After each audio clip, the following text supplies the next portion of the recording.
My name is Harvey Sahker. I'm the author of Before the Blue Jays, and this is my Toronto Mike debut. What up, Mike? Toronto. VK on the beat. Check. I'm in Toronto where you wanna get the city love. I'm from Toronto where you wanna get the city love.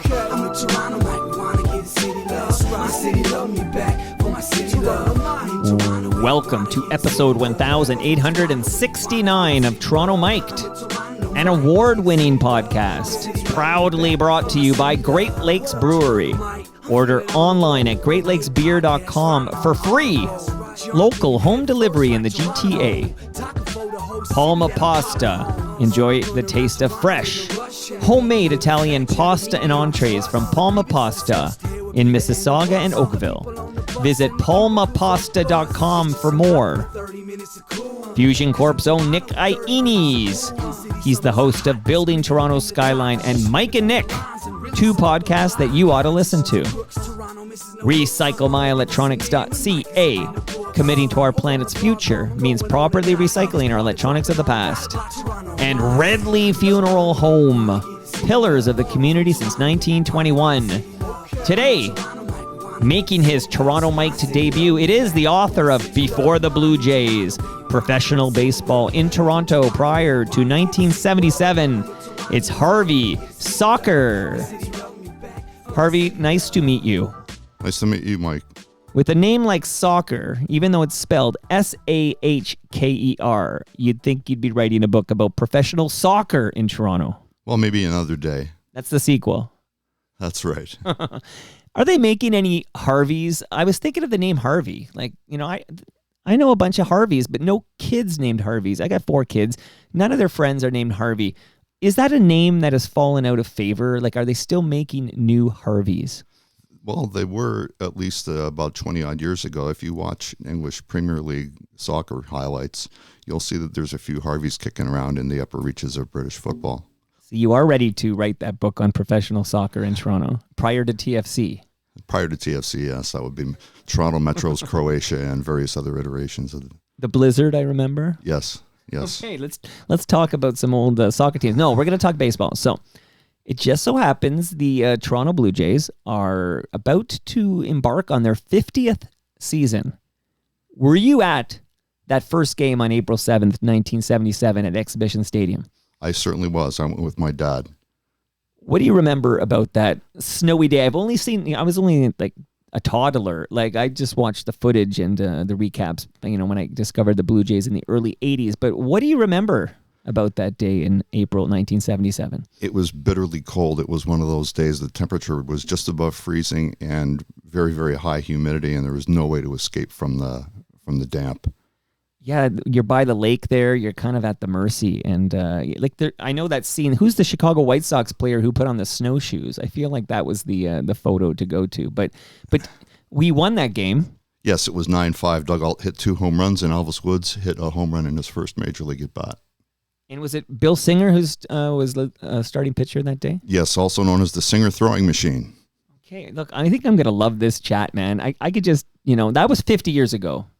I believe when is the home opener? When does the season start? Is it tomorrow? Tomorrow, yes. Okay, so we're really like on the eve of the 50th season. I can't believe it's been 50 years of Blue Jays baseball. I still have a Shoppers Drug Mart Blue Jays calendar on the wall from May 1986 because that was the month they highlighted number 11, George Bell, my favorite Blue Jay.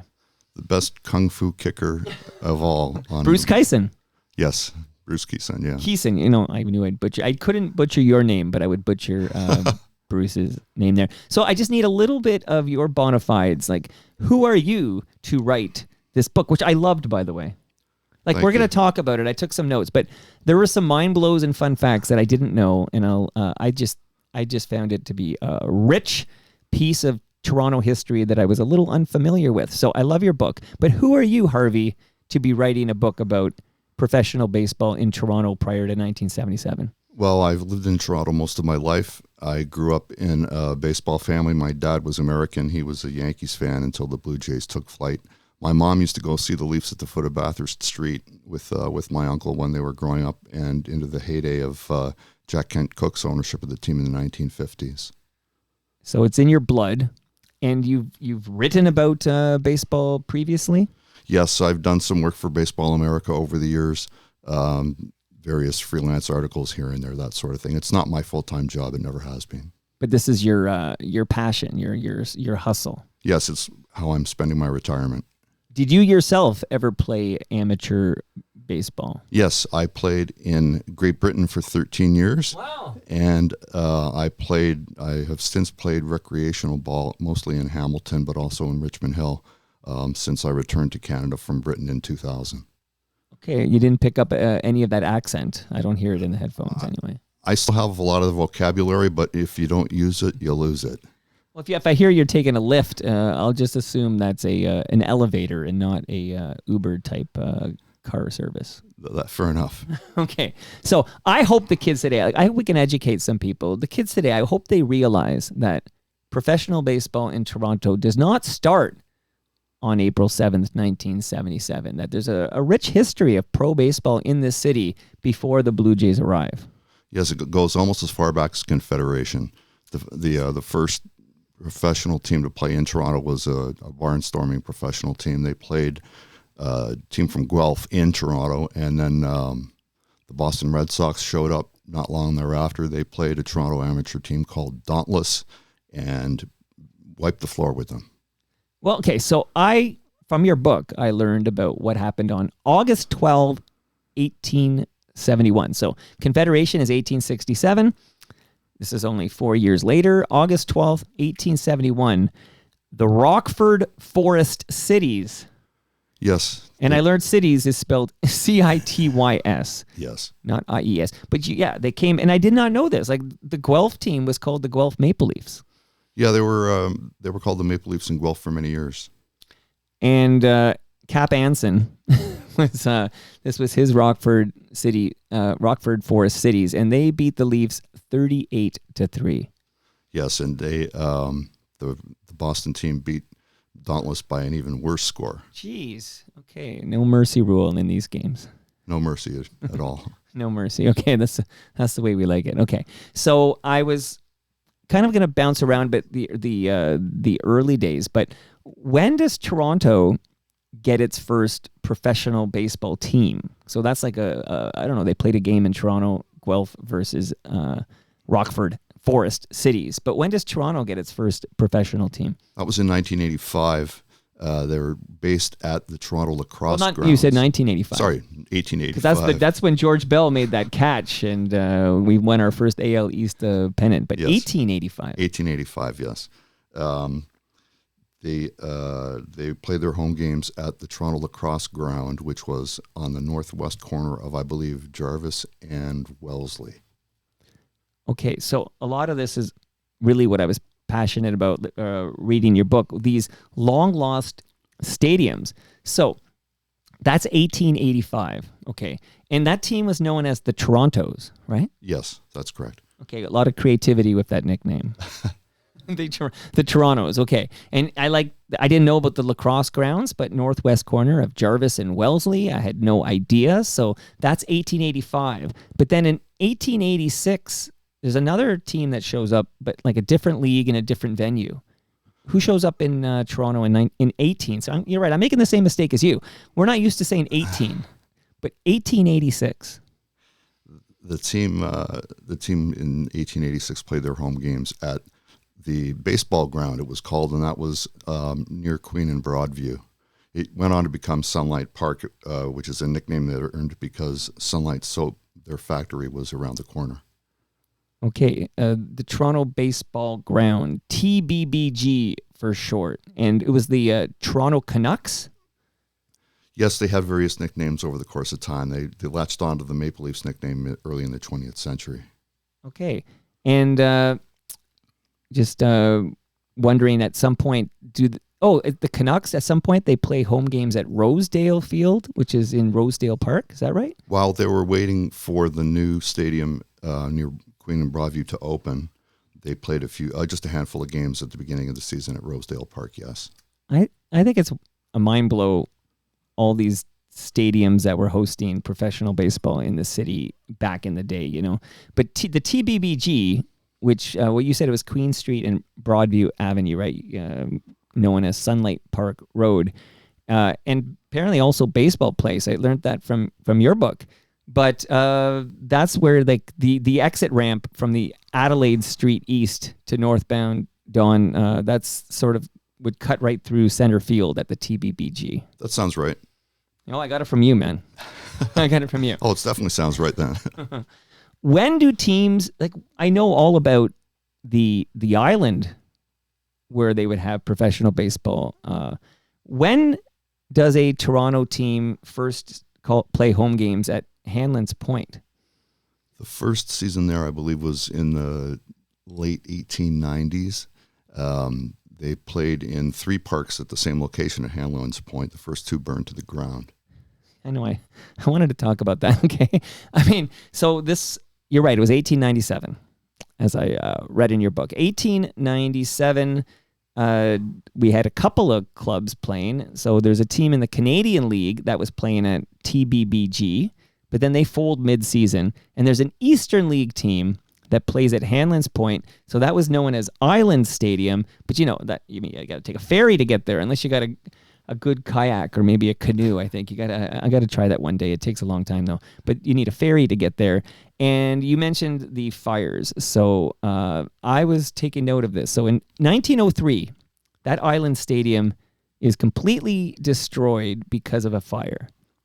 So the club was using Diamond Park at the time, so apparently it didn't mess with them. But then they rebuild Island Stadium, and the Maple Leafs call it home in 1908. We're going to talk quite a bit about the Maple Leafs in a minute. And, 7,000 people can seat there. And then, and you know this because you wrote the book, but I'm excited to report in August 1909, like you said, it burns down again, and they have to build it a third time. So the third version of Island Stadium is built because of that, and it's ready for the 1910 season. But this stadium holds 17,000.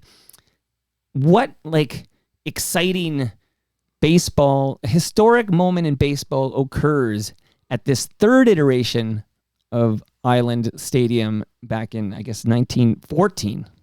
Babe Ruth hit his only home run as a minor leaguer at Hanlon's Point. And it was a game in which he was the visiting team's pitcher. He was with Providence at the time. And he beat the Leafs 9-0 and held them to 1 hit.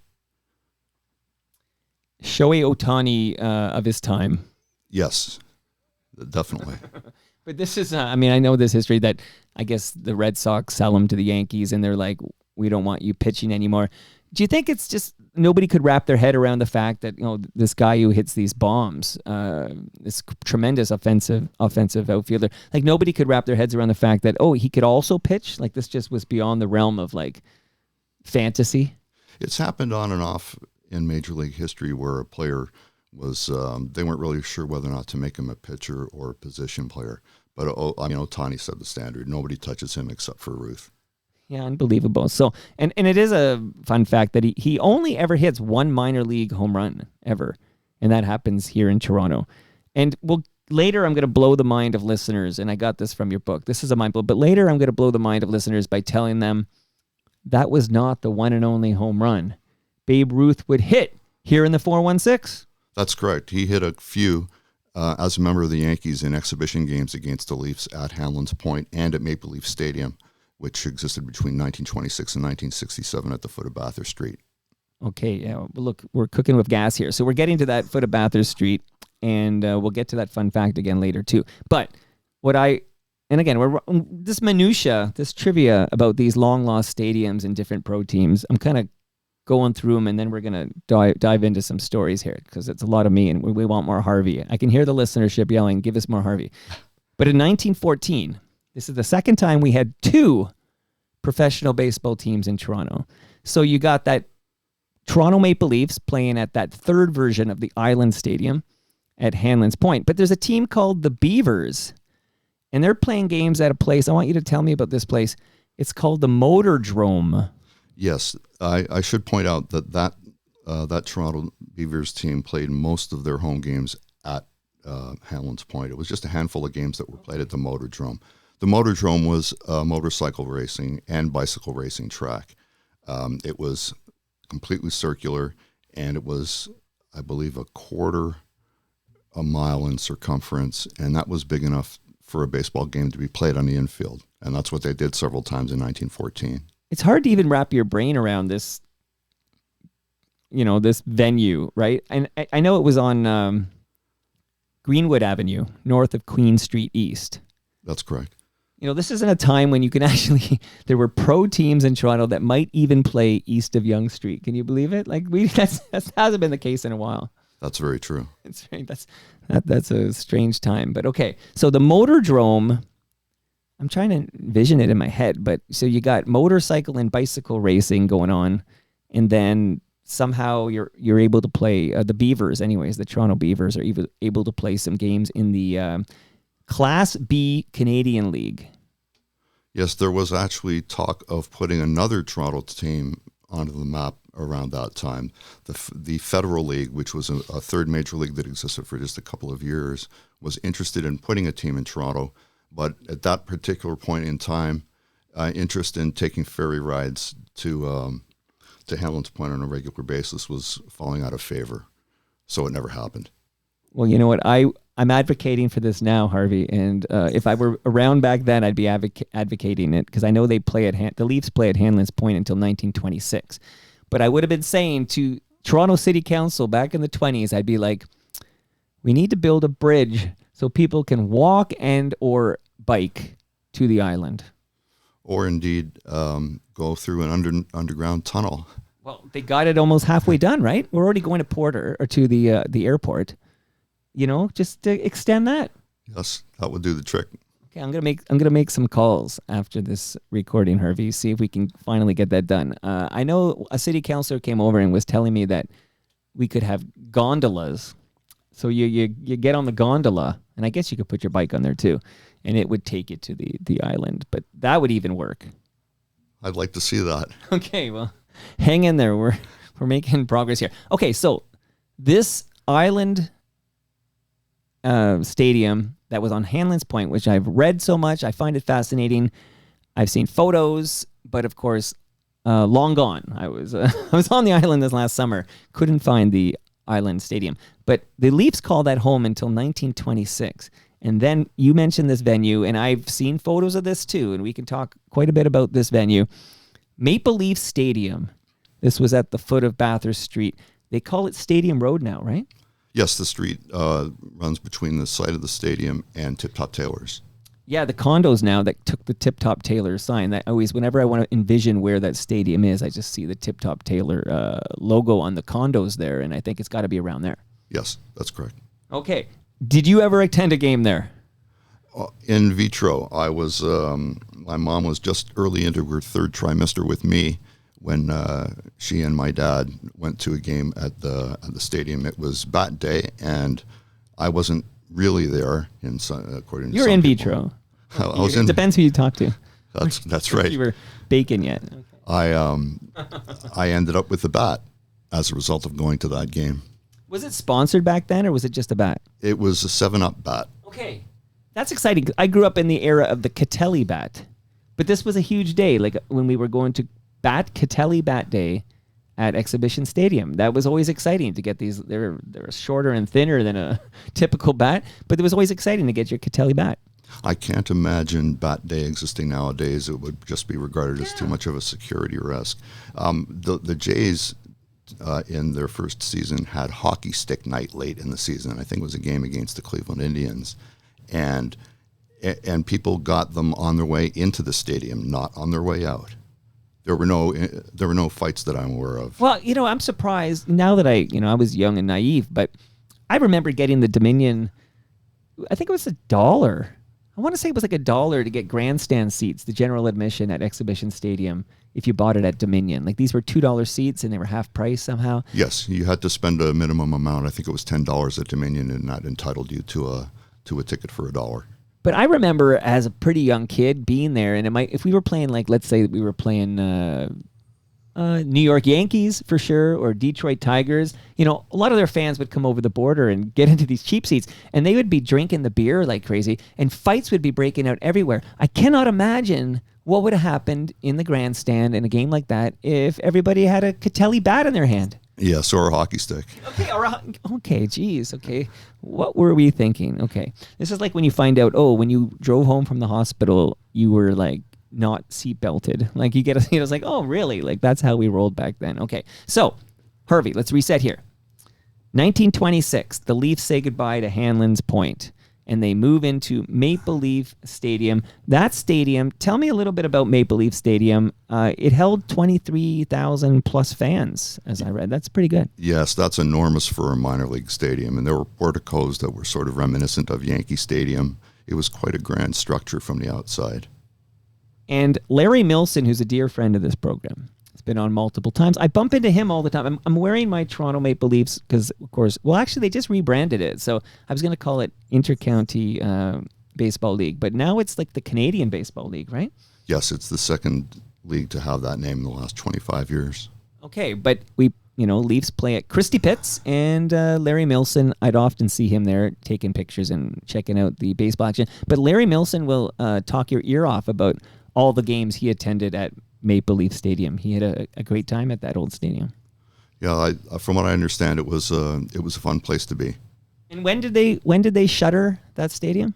The last Leafs game was played in early September of 1967, and the stadium had a date with the Wrecking Ball. I think it was the following year. Well, hey, let me just throw this at you. What year did the Toronto Maple Leafs NHL team last win the Stanley Cup? Oh, I believe that was 1967. Should we be connecting these dots? Think about that. I mean, we won the cup, and then we said goodbye to Maple Leaf Stadium. The baseball team did, and we never won another cup. As a long-suffering Leafs hockey fan, I'm not sure I should weigh in with that. We're always looking for someone else to blame. We can't blame, management or, scouts. We have to find, or ownership. We blamed Ballard for so much, but he's been gone so long now, and we still haven't made a final. Like, I'm not sure who to blame anymore. That's a conversation for another day. But then we do things like, okay, let's bring in Brian Burke, or Shanahan's going to run this place, and we're going to, be a professional organization, along the way, or Ken Dryden's going to be president. All these different steps along the way where it's like, yeah, we're going to bring in these big names, and we're going to, spend the cap. So we're not going to, cheap out, and we're going to do it proper. And then you'll have these signs of hope. I know I'm going to get off this in 10 seconds, but maybe in 2 minutes. But these signs of hope, you'll get a number 1 draft pick, and you'll get a player who's not a bust, and you'll have your Austin Matthews, and you'll surround him with a Marner, and you'll surround him, you'll get the Flo Bro there, and you'll have Riley empty, and you'll start building, and you start thinking, oh yeah, this team could, bless us with a parade down Bay Street, as Garrett Joyce would say, and same old situation. Shout out to Motley Crue. I don't know what to say. I think that the best thing that could happen to the Toronto Maple Leafs hockey team would be for an NHL franchise to move to Hamilton. And that'll never happen. No, it would never happen. But if it did, that would force the Leafs to take a look at themselves and maybe try just a little bit harder. So you don't think we've been trying hard enough? Is that your hot take there, Harvey? We were, I will say, last season, which isn't that long ago, we're in the second round. We're going to Game 7 against the current and then future Stanley Cup champions. And really, we came within a whisker. I feel like if we had won that game, we may be talking about the 2025 Stanley Cup champion Maple Leafs. So it's not like it's been futile the whole way. But you take that one step forward, and it seems like this franchise then wants to take a couple of steps back. But maybe we should move on from this because I'm getting depressed. I think that I should qualify what I just said and say that I think it's mostly off the ice that they would need to try a little bit harder. Because let's face it, off the ice, in terms of putting bums on seats, they don't have to try at all. Right. But they would like more bums in playoff games. And some of those bums would defect to the Hamilton team if they were west of the city. Okay, you know what? If only we could get a team in Hamilton. Well, we gave that a shot, as I recall, with Jim Belsilli. But all right, so back to the Toronto Maple Leafs of baseball. And you mentioned this earlier, but I just want to dwell on one game particularly. So we talked quite a bit about all these professional franchises that played in Toronto before the Blue Jays. But on July 11th, 1930, the Yankees came to town. So can you can you tell me, was this an exhibition game? Yes. Okay, so it's not a regular season game. No. Okay. So it's just simply like, what was the motive behind this? Because the Maple Leafs, the Maple Leafs that were at the time playing at the stadium, Maple Leaf Stadium, there at the foot of Bathurst Street, the Maple Leafs would just play the Yankees in an exhibition game to show Toronto fans the big bad Yankees. Yes, it was a way to showcase Ruth. It was a way for the Yankees to actually make some extra money because players, by and large, did not have huge salaries at the time. So if they could squeeze an exhibition game into the regular season schedule, that could be a lucrative date for the club financially, and they would do it. So this particular game I'm highlighting, because you mentioned, Babe Ruth came here multiple times as a Yankee to play these exhibition games. And in this game, by the way, July 11th, 1930, I was reading in your book that the Yankees did beat us 16-11. It was a 7-inning game, which I took note of. But Babe Ruth hit 2 home runs that game, including a grand slam. Apparently, the Yankees had an 11-run second inning, and there's an example of Babe Ruth hitting another home run in Toronto, not just with the Providence Grays. Yes, that's right. Now, it's not all like, I like your book because it's warts and all. So, you're going to talk about, good baseball history and baseball personalities, but you also dwell into some of the uglier parts of Toronto's history, and I think it's important that we don't scrub these uncomfortable moments from our history, that we, face them head on. And I like how you write about these, and we can still learn from these horrific events of the past. But could you just speak maybe for a moment, Harvey, about, you talked about Sunlight Park earlier, which was at Queen Street and kind of east of the Don River on Queen Street East. The racism, like, this was news to me. I was not aware of the examples of racism at Sunlight Park. There was one notable example of this in it was not that long after Toronto first having a pro baseball team at all. There was a player on the visiting team who was an African American. The Jim Crow laws had not completely taken effect yet, so there were a few African Americans in pro ball at the time. And the one who was playing on the visiting team in Toronto was on the receiving end of some racist abuse at the stadium. He reacted by pulling a gun, and for his troubles, he was taken to the local jail and spent the night there. He was released the next day. Yeah, and whenever you hear about the we talked about Christy Pitts earlier. They host the Toronto Maple Leafs team now. Different league, but same nickname. But anyway, which I always found amazing that the Toronto Maple Leafs baseball team can use this logo I'm wearing right now, and I think maybe the PR the NHL team would get by issuing some kind of a cease and desist, it's not worth it to them. So I like that these franchises do coexist with similar branding. I agree. I dare MLSE to issue that. Oh God, I know the owner of the Toronto Maple Leafs. They would lean in on that hard. That would be the best thing that ever happened to them, probably. That wouldn't surprise me. But I want to talk about one of the biggest mind blows in your book, and I'm not going to spoil. This book is rich, and I thoroughly enjoyed it, and I highly recommend it. How do people get this book? They can find it at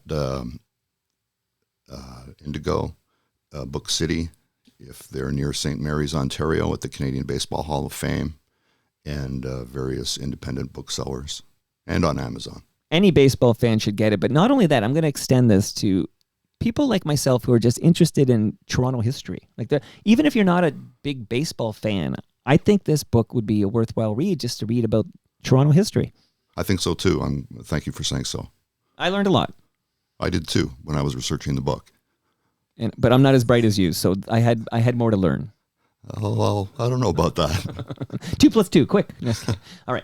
I want to talk about, this is the mind blow, okay? So in December 2020, I almost feel like I should save this because I'm going to issue the mind blow now, like as a trivia question. This is the trivia question, okay? What was the first ever regular season major league game played in the city of Toronto? So that's the trivia question. Don't answer it yet. you ask that to a bunch of sports fans, you ask that question, I think every single one of those people will say, oh, it was April 7th, 1977. The game you were at, we talked about off the top. I think I'm going to say 100%, 99 to 100% of people, if we just go to the Bloor Young subway, we pop in and grab 100 people and say that trivia question. What was the first ever regular season Major League Baseball game played in the city of Toronto? That's your answer. But I'm going to ask you now, Harvey, is that the correct answer to that trivia question? No, it is not. See, I think that's a mind blow. The correct answer is a Negro League regular season game that was played at Maple Leaf Stadium in 1932 between the Homestead Grays of Pittsburgh and a traveling team called the Cuban Stars. Now, let's explain this a little further. So, in December 2020, much to the credit of Major League Baseball, they retroactively granted Major League status to various Negro Leagues that existed between 1920 and 1948. So, the timing of the trivia question is significant, but since December 2020, that 1932 game is the correct answer to that trivia question, and I think that you would win a lot of bar bets today if you were to ask somebody, ask Norm about that one.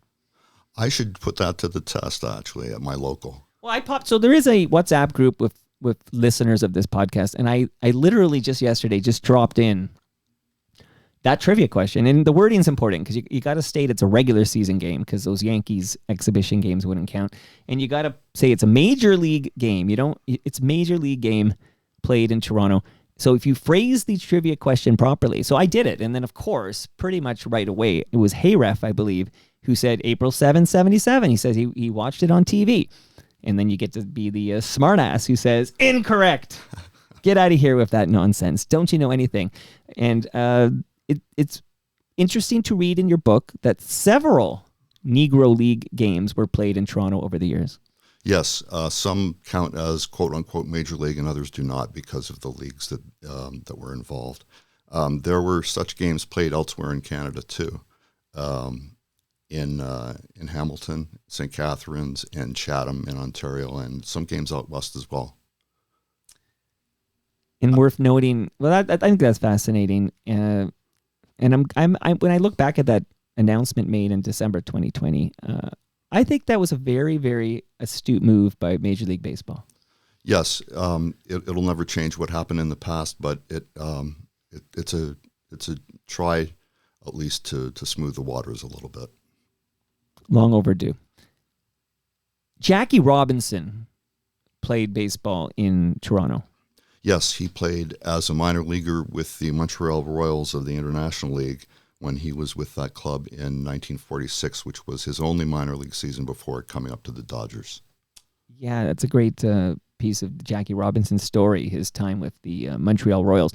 And because I did an episode, I'm going to shout out an episode because last night, Harvey, I was in Kensington Market at a bar called Handlebar because FOTM Hall of Famer Cam Gordon had a launch for his book, which is called Track Changes. And I made a little speech, but I saw there at this event, I saw Leslie Taylor. And there is a Father's Day episode of Toronto Mic'd with where we talked about Leslie's father, who was Russ Taylor. And he was a broadcaster in the early days of the Montreal Expos and would broadcast with Jackie Robinson, for example.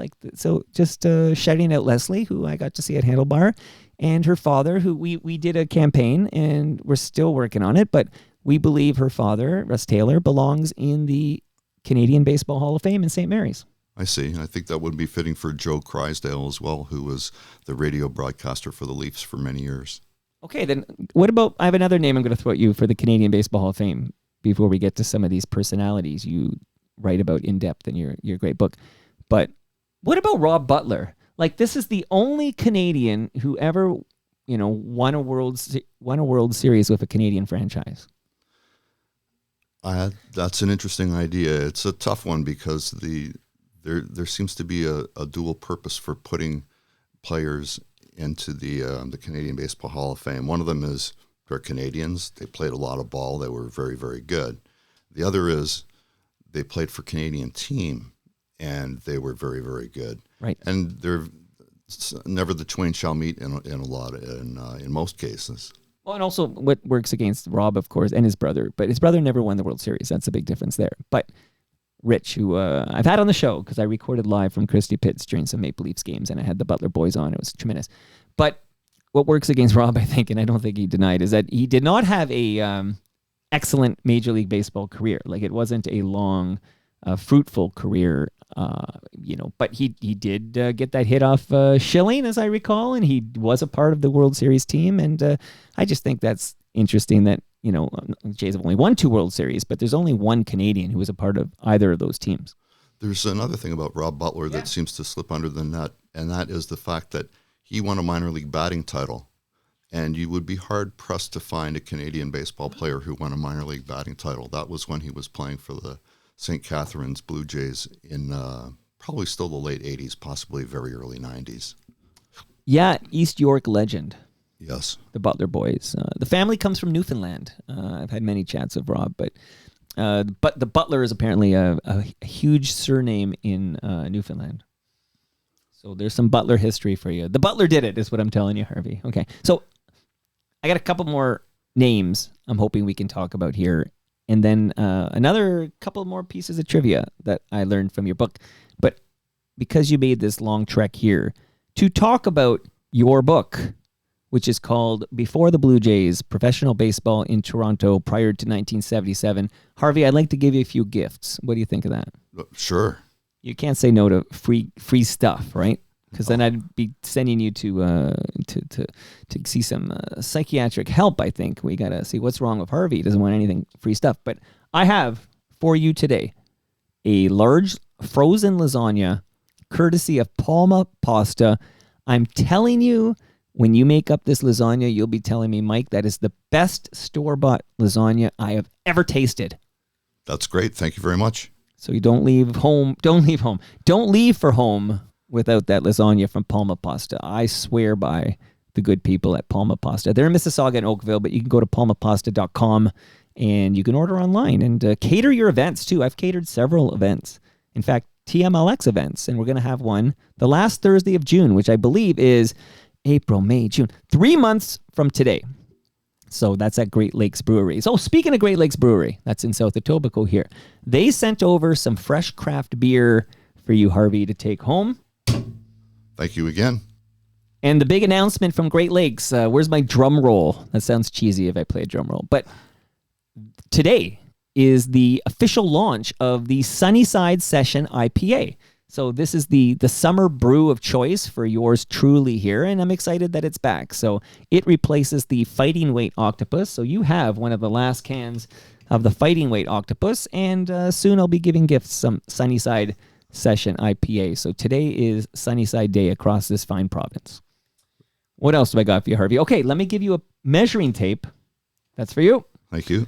Courtesy of Ridley Funeral Home, and just yesterday, I was with Brad Jones. He's the funeral director and the owner of Ridley Funeral Home, and we recorded a fresh episode of Life's Undertaking. I highly recommend you maybe pause this program and then search your podcast app for Life's Undertaking and subscribe. And every 2 weeks, Brad and I have a great chat, and yesterday's chat was no exception to that. It was fantastic. So thank you to Ridley Funeral Home. Speaking of great podcasts, Nick Iones has a new show called Mike and Nick. And it's literally 25 to 30 minutes every 2 weeks where Nick and I discuss the world at large from our unique perspective. So I know I'm talking from how I feel about things, and Nick and I often disagree on things, but we come together more often than you'd realize, and we have these civil discussions about this mad, mad world we're living in, Harvey. It's a mad world out there. Have you noticed? I have noticed, yes, definitely. Years ago, a buddy of mine told me the world was on fire, and I'm like, what's he talking about? Like, life's pretty good, but I'm starting to see, I think he was just ahead of the game. I feel like this is a firestorm, this world, and I'm nervous about what we're leaving to the next generation here. It could certainly be said that it's a wild, wild world at the moment. You should write a song about that. Oh, baby, baby, it's a wild world. Cat Stevens. Cat Stevens. Yes. And there was a big popular cover. Who covered that? There was a popular cover, I remember, too, of that song. But yeah, that's a Cat Stevens song. Okay, I digress. 2 more shout-outs. Well, actually, maybe one more shout-out. I want to shout out recyclemyelectronics.ca because that's where you go if you, Harvey, have old electronics, old cables, old devices. I don't want you throwing that in the garbage. It's ends up in those chemicals end up in our landfill. Go to recyclemyelectronics.ca and put in your postal code and find out where you can drop all that gear off to be properly recycled. You got it? I got it. Hey, maybe I'll promote my own thing. I know I got to do more of this. I've been told I don't talk about it enough. Maybe I should talk more about what's happening May 21st. Harvey, this is kind of fascinating to me that I'm going to headline an event. I'm going to perform, basically. Like, it's like a one-man show. I'm going to perform at the Elma Combo on May 21st, and tickets are now available. You can go to torontomike.com and click Elmo Gig at the top. Go on in, man. I did 3 minutes yesterday at the Handlebar. I just posted that video on torontomike.com. You can actually see my 3 minutes. So that was my 3 minutes. But we're doing 90 minutes on May 21st, and it'll just be me on stage with a keyboard prodigy named Rob Bruce, who was with Spoons and Honeymoon Suite, and he's going to be my Paul Schaefer. And I think this is going to be a fascinating night, and it's a one-time only thing. So I hope you come out. I hope there's people there because that would make it more exciting, but you got to buy a ticket. So get your tickets now. You got it, Harvey? Yes. May 21. You wrote that down? May 21. May 21. Okay. Elma Combo. Be there. All right. What I loved about your book was learning about these names I didn't know. And obviously I don't want you to read the book to us. That's insane here. But I do want to just a couple of names I'm going to cherry pick here because would you mind maybe, again, many great chapters about these personalities, good and bad, right? Warts and all. That's what I like about your book. But can you tell me about Dick Fowler? Dick Fowler was the first Canadian pitcher to throw a no-hitter in the major leagues. He did it as a member of the Philadelphia A's, I believe, in the late 1940s. Well, 1945. I don't know if that's late. Sorry, post-war 1940s. Robert Lawson was also at this event yesterday, and he's the official fact checker of Toronto Mike, so I had to call you out on that one. But it was September 9th, 1945. Okay. And because I got this from your book. So it was his first start in 3 years and his first major league shutout. But yeah, he pitched a 9-inning, 1-0 no-hitter against the St. Louis Browns. Yeah, it was a time when Philadelphia seemed to be the place where Canadian pitchers ended up. Phil Marshallton, who was from Penetanguishene, pitched for Philadelphia as well, around the same time period. Dick's a Toronto guy, right? Yes. So is Dick one of the first MLB, notable MLB players to come from this city? The first notable one was probably Goody Rosen, who started his brief major league career around the same time. And there were fellows who were born in Toronto but didn't live here for very long, or were born elsewhere and grew up in Toronto and indeed learned baseball here, who were from earlier time periods. Okay, great chapter on Dick Fowler, and I learned a lot about Dick, for sure. So I'm going to watch my phrasing there. Okay, when I was going to high school at Michael Power, the Trojans, that was our nickname, I'm sure it's still their nickname, the Michael Power Trojans had a hell of a baseball team. Like this, my last year of high school was 1993, and that was the year I went to the Dome, Sky Dome, and I still call it Sky Dome. You're okay with that, right? Absolutely. I call it the same thing. Okay, good. We're on the same page. I knew I liked you, Harvey. So in 1993, I went to the Sky Dome to watch the final. It was called the Bob Prentice Cup. And we won. So Michael Power was the Toronto baseball high school champions that year. It was tremendous. And since then, this name Bob Prentice, which I knew it was a Bob Prentice Cup. Who is this Bob Prentice?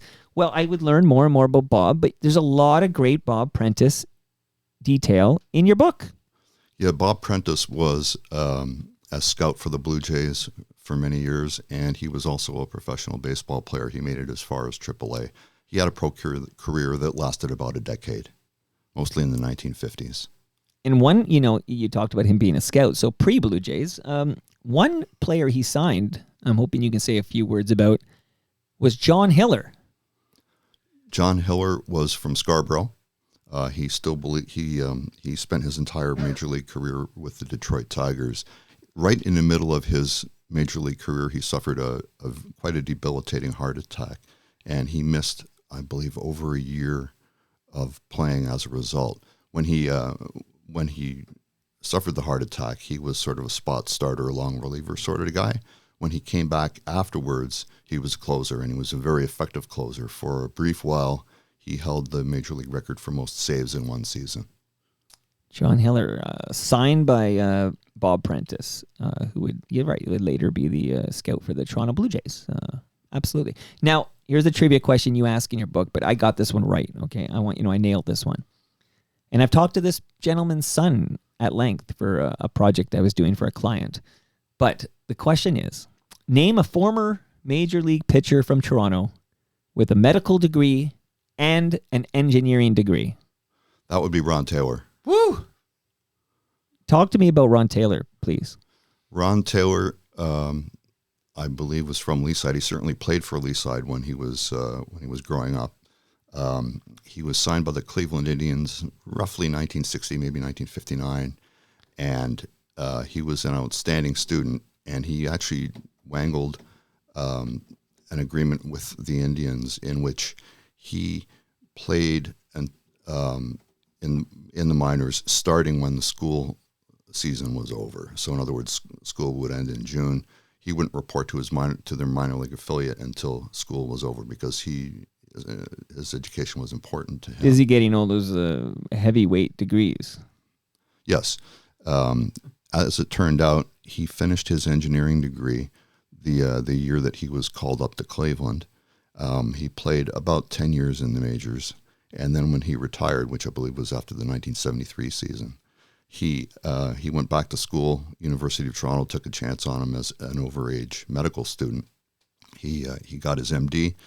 Shortly thereafter, became the Jays team doctor, amongst other things, and he remained in that capacity for many, many years.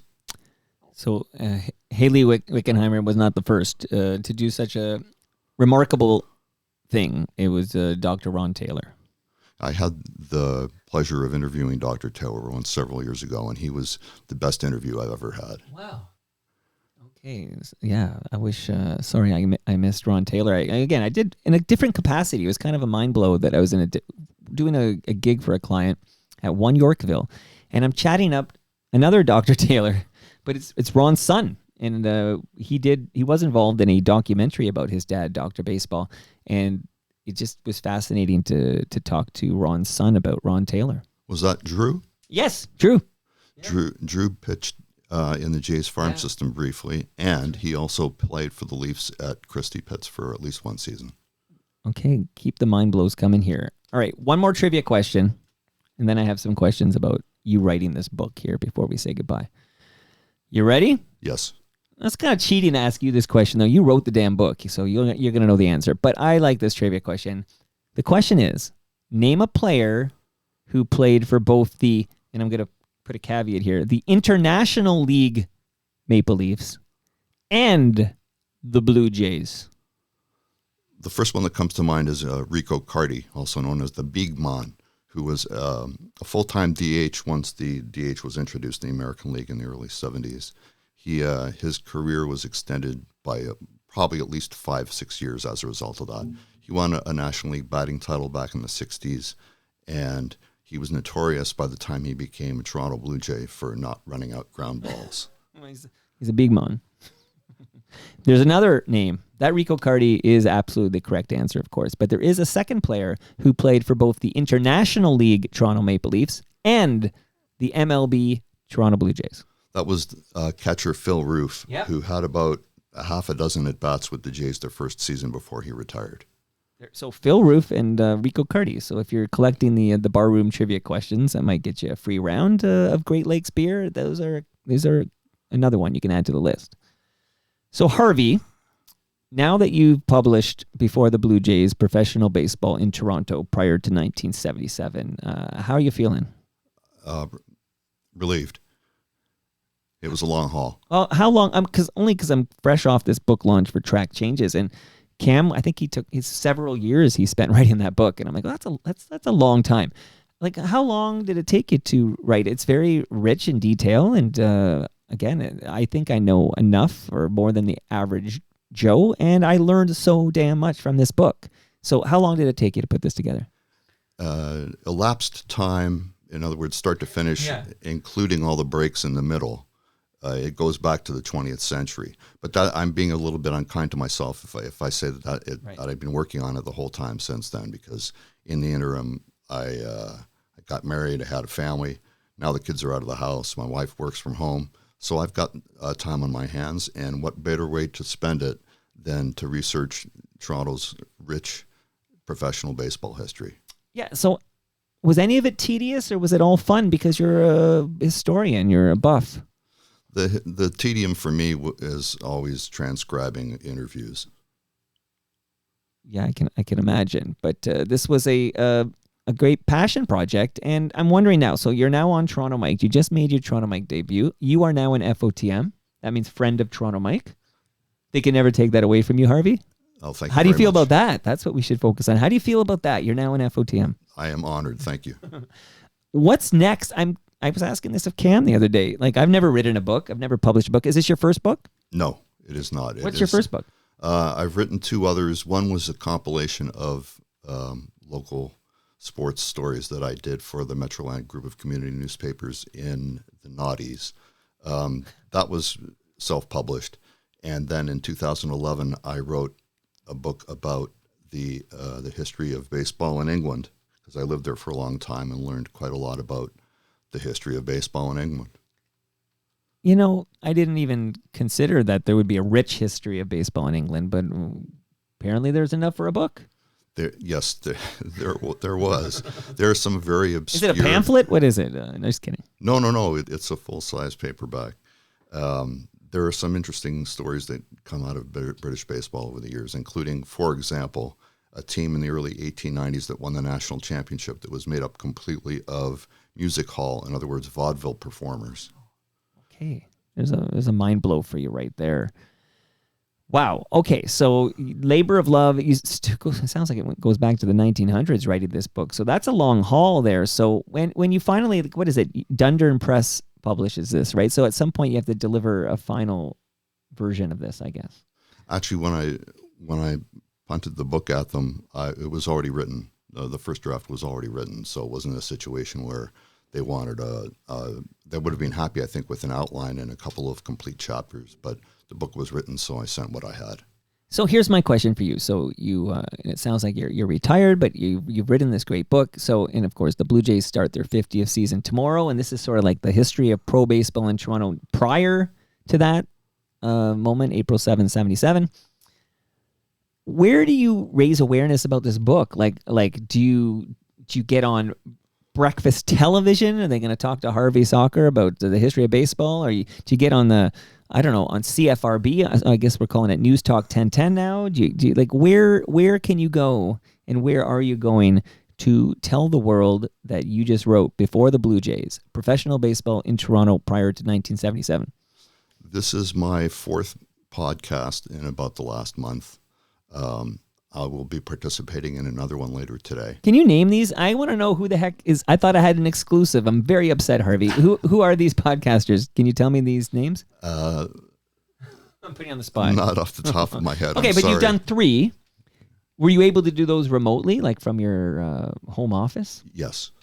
Does it upset you that I made you drive all the way to South Etobicoke? No, it's a part of the city that I don't get to see very often. And do you think I'm curious, now you've done 3 remotely, because this is a topic that's bouncing around my head lately.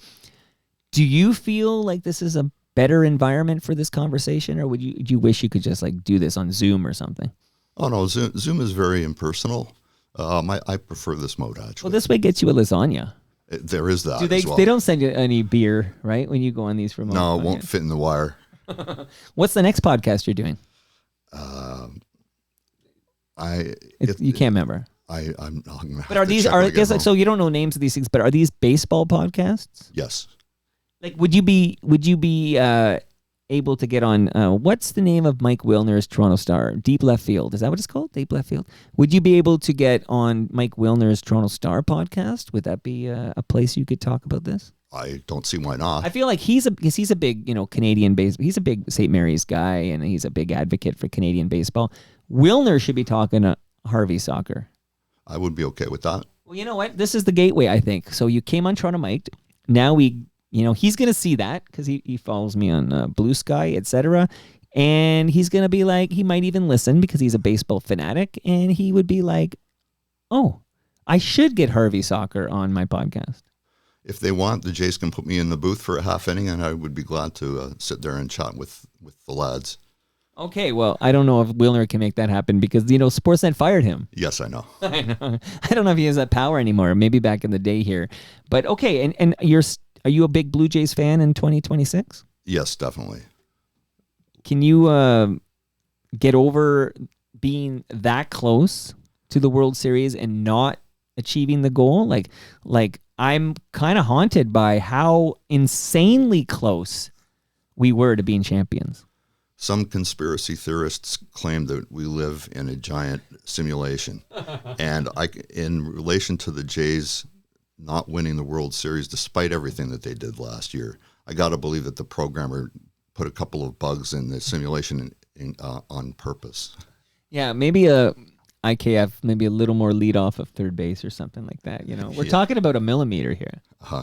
Okay, just like I don't want to talk about what happened to the Toronto Maple Leafs NHL team as we speak now. I don't really want to remember that World Series because heading into Game 6, it was Halloween. So, I take the kid. I even told my 10-year-old, well, she was 9 at the time. I'm like, we got to wrap by 8 o'clock.